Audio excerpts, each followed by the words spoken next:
आज के वचन को बहुत समझिए। जागते रहना और प्रार्थना करना क्या है। आपको मैं बताऊं, हम सब प्रेयर करते हैं। कोई 2 मिनट करता है, कोई 5 मिनट करता है, कोई 10 मिनट करता है, कोई आधा घंटा करता है, कोई 1 घंटा करता है। जो नहीं करता है वो आईसीयू में है। बोलो आईसीयू में, बोलो कोमा में है। हाँ, कभी भी जाएगा ये। जो नहीं करते हैं प्रार्थना वो बहुत खतरनाक लेवल पर है। मैं तो भी छोड़ो, मुझे नेगेटिव यहां से नहीं बोलना है। मैं तो ये प्रार्थना करूंगा उनका भला हो, प्रभु उनको जगाए। लेकिन जानते हो यहां पर क्या कहती है बाइबल? जागते रहो और प्रार्थना करते रहो। इंग्लिश में लिखा है एक प्लेस पे, बी अलर्ट एंड प्रे। आप जानते हैं हम सब प्रार्थना करते हैं। कोई आफ्टरनून में करता है, कोई नाइट में करता है, कोई आधी रात को उठ के करता है, कोई कैसे भी करता है। लेकिन यीशु जानते हैं क्या कहने की कोशिश कर रहा था? जागते रहो। इसका मतलब क्या है? प्रार्थना और वचन को ही सिर्फ ये मत समझो कि मैं प्रभु के साथ बैठा था। तुम्हारी सच्ची संगति प्रार्थना और वचन के बाद शुरू होगी। कितने लोग समझ रहे हैं? बहुत सारे लोग अपने आप को धोखा दे रहे हैं। उनको लगता है मैंने आधा घंटा प्रेयर किया, आधा घंटा बाइबल रीड किया, चलो अब हम अपनी चलाएंगे। जी नहीं, ये आपने प्रार्थना की है, अब तुम्हें जागना है। जागने का मतलब क्या होता है? हर समय अपने मन को उसकी तरफ जोड़ के रहना। नो डाउट हम गिरेंगे, नो डाउट कनेक्शन टूटेगा, लेकिन फिर से पकड़ो उसको, परमेश्वर की तरफ लगाओ। It's a practice. बाइबल कहती है एक इंसान प्रैक्टिस करके ही परफेक्शन में आता है। बाइबल आप जानते हैं, अगर मैं आपको यह कहूंगा ना कि एक भाई ने मुर्दों को जिंदा किया, एक भाई बपतिस्मा देता है, एक भाई के हाथ रखने पे लोग गिर जाते हैं। मैं आपको बताऊं, हम उल्लासनगर के लोग इन बातों पे एक्साइटेड होते हैं। इब्रानियों की पत्री में लिखा है अब आओ हाथ रखने, मुर्दों में से जी उठने और बपतिस्मा की बातों को छोड़ के हम आगे बढ़े। आप जानते हो बाइबल ऐसा कहती है, ये बातें आरंभिक बातें खाली, किस पे हाथ रखना, बपतिस्मा देना, मुर्दों से जिलाया जाना। उसके बाद कहता है आओ हम सिद्धता की ओर बढ़े। Let us press unto perfection. आज बिलीवर्स प्रेयर कर रहे हैं, बाइबल रीड कर रहे हैं, अन्य भाषाओं में बातें कर रहे हैं, लेकिन ये हो जाने के बाद वो अपना जीवन जी रहे हैं। एक्चुअली वो प्रार्थना के बाद भी सोए हुए हैं। और जानते हो, सोए हुए लोगों को अंत में प्रभु यीशु मसीह ने इन 5 को कहा मैं तुम्हें नहीं जानता, क्योंकि तुम ऐसे थे, तुम सिर्फ प्रेयर करते थे लेकिन तुमने जागना नहीं सीखा था। मैं आपको एक स्टोरी बताता हूं, कैसे 22,000 लोग रिजेक्ट किए गए थे एक ही समय में। आप जानते एक दिन क्या हुआ? आप आराम से घर पे वचन पढ़ना। जब जब इजराइल के लोगों ने पाप किया, प्रभु ने जानते क्या किया? इजराइल एक ऐसा देश था जिसके चारों बाजू अन्य जातियां थी, और ये 4 जातियां थी, मिदानी, यबूसी, हिब्बी, फिलिस्तीनी। 4 बातें आपको पता रहेगा ना कि एक्चुअली गोलियत एक फिलिस्तीनी था, फिलिस्तीन बोलते हैं उनको। और ये लोग हमेशा इजराइल के अंदर घुसने की कोशिश करते थे, इसीलिए लिखा है यरूशलेम के चारों ओर दीवार रहती थी ताकि लोग घुस नहीं पाए। और जानते होता क्या था? ये सब लोग जानते थे कि एक्चुअली हम लोग इसलिए नहीं घुस पाते हैं क्योंकि इनका लीडर मजबूत है। इनको सबको पता था कि एक्चुअली यहोवा इनको बचाता है। The God protect him। जानते हो एक जगह पे क्या लिखा है? जैसे यरूशलेम के चारों ओर दीवारें हैं, वैसे ही यहोवा अपने चारों ओर अपनी प्रजा के रहता है। ये लोग जानते थे। एक्चुअली हम घुस भी गए ना, हम लोग हार के आएंगे। लेकिन एक दिन जानते हैं क्या हुआ?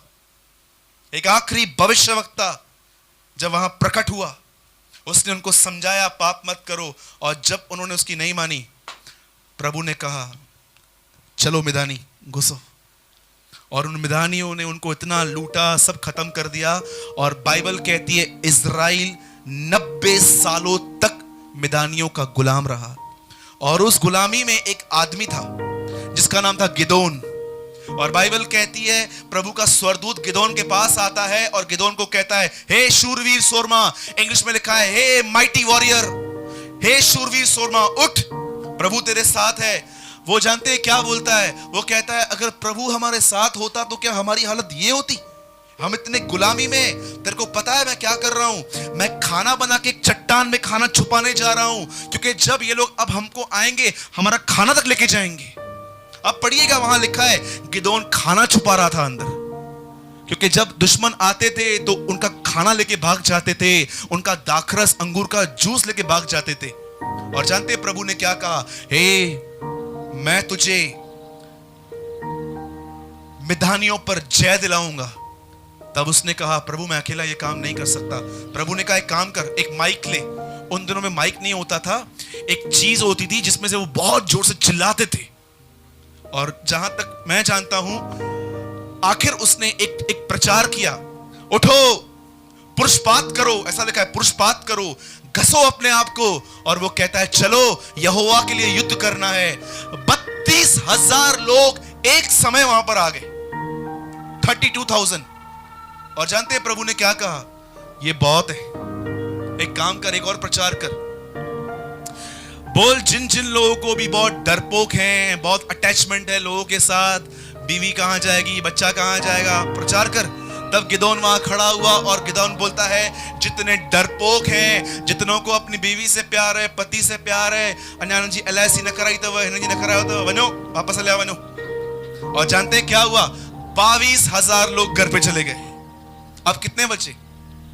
10,000। इन 10,000 को देख के प्रभु बोलता है ये भी बहुत है। और गिदोन सोचता होगा प्रभु करेगा तो समझो मैं चिन्ह दी गाल, बोला 10,000 भी बहुत हैं। और जानते हैं वहां पर क्या हुआ? प्रभु ने कहा एक काम करते हैं, इन 10,000 को भी परखा जाएगा। अब देखिए इनकी परख कितनी जबरदस्त हुई। आप सोचते हैं ना मैं प्रेयर करता हूं, मैं बाइबल पढ़ता हूं, जी वो उठने के बाद ही तुम्हारी परख होती है कि अब तुम कैसे जियोगे। और जानते हैं क्या हुआ? इन 10,000 लोगों को देखो परखा कैसे गया है। इन सबके हाथ में एक हथियार दिया गया और ये सब लोगों को गिदोन बोलता है फॉलो मी, मेरा पीछा करो, हम एक नदी की तरफ जा रहे हैं। और जैसे वो लोग ऐसे हथियार लेके वहां पहुंचे हैं, गिदोन ने कहा सब पानी पियो। और गिदोन ऐसा लीडर ऐसे वहां खड़े होकर उनको देख रहा था। तब जानते हैं हुआ क्या? जानवर कैसे पानी पीते हैं और इंसान कैसे पानी पीता है? जानवर हमेशा जुबान से पानी पीता है ऐसे करके, लेकिन इंसान इस तरह पीता है। जानते हैं क्या हुआ? कुछ लोगों ने हथियार को इस तरह पकड़ के कुत्ते की तरह पानी पिया, लेकिन कुछ लोगों ने अपना हथियार साइड में रखा और इस तरह पानी लिया। प्रभु ने कहा इस तरह पानी पीने वाले कितने थे? गिदोन बोलता है 9,700। इनको बोल घर जा, अभी का अभी। अच्छा इनको भी घर भेज दूं? तो बाकी बचे क्या? 300। अब इन 300 के द्वारा तुम युद्ध जीतोगे।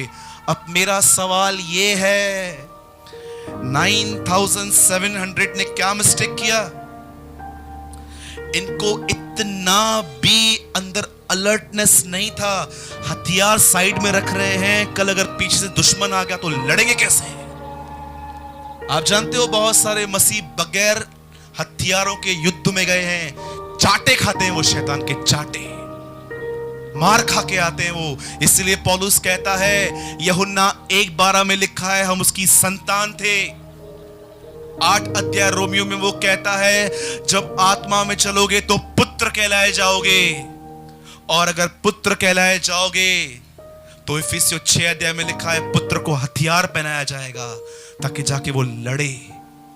कितने लोग ये बिलीव करते हैं आप सेना में भर्ती हुए हैं? टेल मी, है कोई यहां पर? नहीं ब्रदर, चर्च तो इतना मस्त पिकनिक वाला प्लेस है। हां, पौलुस कहता है वो खाते पीते उठे और चलते फिरते मर गए। जानते हो जब इजरायली लोग मिस्र से निकल के कनान जा रहे थे तो वो रास्ते से कैसे जाते थे? पिकनिक। क्या बोलता है पौलुस? खाते पीते बैठे, खेलते कूदते उठे। इसका मतलब क्या है? उन्होंने अपनी यात्रा को एक पिकनिक समझ लिया। और तुम जानते हो कि वे मारे गए। आप में से कितने लोग ये जानते हैं एक्चुअली कलीसिया पिकनिक नहीं है, एक युद्ध का स्थान है। और मैं आपको बताता हूं, अगर आप उसको नहीं मारोगे वो आपको मारेगा। कईयों को तो मार भी दिया है। जानते हैं कैसे? जब शैतान मारता है तो कैसे मारता है, आपको पता है? पतरस उसके विषय में लिखता है, वो गरजने वाले सिंह के समान खड़ा है कि कब किसको फाड़ खाए। किसको फाड़ा है उसने आज तक? हम तो सब स्ट्रिच हैं, सब बरोबर हैं, हमारी 2 आंखें हैं, 2 कान हैं, सब कुछ बरोबर है। लेकिन आप में से कितने लोग ये बात जानते हैं, उसने तुम्हारा डिवोशन फाड़ दिया है। जानते हो डिवोशन क्या होता है? शैतान क्या फाड़ता है? How many people understand about devotion? Devotion का मतलब क्या होता है? जब आप नए नए प्रभु में आए थे, आपका मन कहां नहीं लगता था, बस संगति कहां, ये बताओ। बाइबल उठाओ, बाइबल पढ़ेंगे, प्रेयर करेंगे, प्रभु के गीत गाएंगे। आप ट्रैफिक में, रास्तों पे उसके लिए गीत गाते, रोते रोते आते थे। लेकिन आज आपको यीशु एक्साइटेड नहीं करता। शैतान ने आपका डिवोशन फाड़ दिया और आज मसीह जीवन आपके लिए एक बोरिंग जीवन हो सकता है, because you lost your devotion. पतरस कहता है कि वो तुम्हें कहीं फाड़ न खाए। आप जानते हो, प्रभु यीशु मसीह के हर चेले ने शैतान के लिए कुछ न कुछ लिखा है। बताओ कहां पर? पौलुस कहता है तुम उसकी युक्तियों से अनजान नहीं हो। पतरस कहता है कि वह तुम्हें फाड़ कर खाए। यहूदा कहता है तुम शैतान को जानते हो जो मूसा की बॉडी लेके भागा। याकूब कहता है कि परमेश्वर के अधीन हो जाओ और शैतान का सामना करो, वो तुम्हारे सामने से भागेगा। और यूहन्ना कहता है देखो शैतान बड़े गरजने वाले सिंह के समान नीचे आया है। उसके हर चेले ने शैतान के लिए लिखा है, क्योंकि वो जानते थे उनके अटैक्स कैसे होते हैं। मैं आपको बताऊं उसका बिगेस्ट अटैक क्या है? आपको किसी भी व्यर्थ चीज में बिजी कर देना। बहुत सारे लोग के पास काम नहीं है फिर भी वो बिजी है। मन चल रहा है, मन चल रहा है, मन चल रहा है, मन चल रहा है। उनके अंदर प्रभु में बढ़ने का विचार तक नहीं आता। इतना उनका मन किसी बात में बिजी कर दिया गया है। आज मैंने मॉर्निंग में एक डेयरिंग की बहुत। मुझे प्रभु ने कहा तुझे फेसबुक पे कुछ लिखना है आज। मैंने कहा प्रभु 2-4 तो दुश्मन जरूर बन जाएंगे ये लिखने के बाद। मैंने वहां पर लिखा ये संदेश पे आमीन लिखो और देखो 1 हफ्ते में गुड न्यूज। इस संदेश को 10 लोगों के पास भेज दो, देखो गुड न्यूज। ये पैसे के इमेज पे टाइप करो आमीन, ये पैसा आपका। मैंने ये लाइंस लिख के मैंने उनको बोला प्लीज इन बातों को आमीन या लाइक करना बंद कर दो। पौलुस ये नहीं कहता कि मसीह तुम्हें अमीर करने आया, पर पौलुस ये कहता है प्रभु यीशु तुम्हें पैसों के प्रेम से आजाद करने के लिए आया था। और जैसे मैंने ये मैसेज डाला वहां मैसेंजर से आना चालू, ब्रदर ये क्या लिखा है आपने? हम ये ऐसा थोड़ी ना होता है, प्रभु अगर पैसा नहीं देगा तो काम कैसे करेंगे? मुझे पता था ये होगा और मैंने अपने आप को तैयार करके रखा था मुझे इन लोगों से कैसे निपटना है। क्योंकि बहुत सारे लोग जानते हैं क्या होता है, हम लोग सारा दिन प्रभु के साथ बैठ के उसके वचन को प्राप्त करते हैं और हम वहां पर डालते हैं कि कोई पढ़े और जीवन पाए, और ये संदेश वहां पर हमारे काम को खत्म कर देते हैं। मैं आपको बताता हूं मैंने उनको क्या जवाब दिया। मैंने उनको कहा मुझे बाइबल में एक जगह बताओ जहां पर यह लिखा है कि प्रभु यीशु ने कहा मैं तुम्हारी ख्वाहिशों को पूरी करूंगा। वन प्लीज मुझे बताओ। आईफोन खपाई मोड़े i10 खपाई मोड़े तुझी वाइफ के सेट खपेस मोड़े। जानते क्या लिखा है? कई बार जब मेरे पास लोग आते हैं और बोलते हैं ब्रदर ये बात के लिए प्रार्थना करूं, मैंने बोला एक बात बोलूं, नहीं सुनेगा वो। मैं करता हूं बोले लेकिन नहीं सुनेगा वो। जब कोई माँ अपने बच्चे के लिए आती है और कहती है ब्रदर मेरे बच्चे का एजुकेशन नहीं मिल रहा है, आप दुआ करो। यस सर, आओ अभी करते हैं। बाइबल कहती है मेरा परमेश्वर अपने महिमा के धन से तुम्हारी सारी कमी घटी पूरी करेगा, तुम्हारी ख्वाहिशें नहीं। तो ब्रदर ख्वाहिशों का क्या होगा? आओ अपना क्रूस उठाओ और मेरे पीछे चलो। क्रूस क्या है? क्रूस क्या है आपको पता है? ये देखो मैंने यहां पर लकड़ी का क्रूस बनाया है। प्रभु ये मेरी ख्वाहिश है, ठक डाल दी यीशु के साथ, यीशु मर गया, ख्वाहिश भी मर गई।